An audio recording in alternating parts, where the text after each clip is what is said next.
Hi there, folks, and welcome to another Workspace Wednesday right here on Lean Strategies International, LLC, where you can find solutions that ignite your power.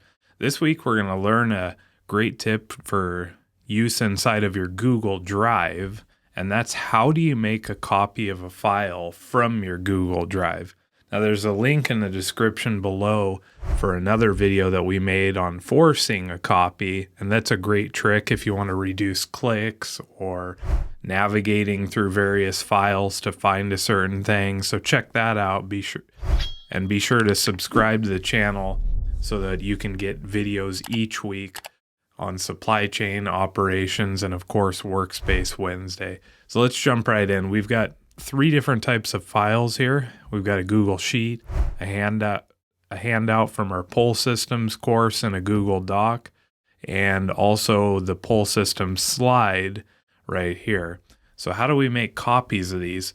Well, the good news is that it's similar even though the files are different. We just come up here to the three dots and we click on Make a Copy.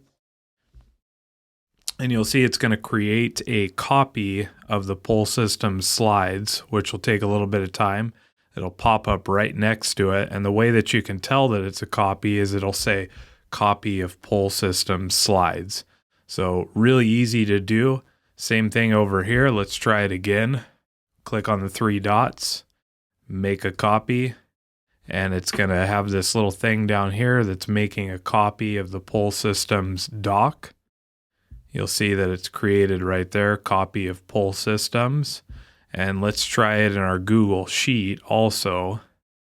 Click on the three dots again, make a copy. You'll see down here in the corner, creating a copy of the untitled spreadsheet. And there it is, the copy of untitled spreadsheet. So we've got three different copies, and that's how you make a copy of a file inside of your Google Drive. We'll see you next week right here on Lean Strategies International, LLC.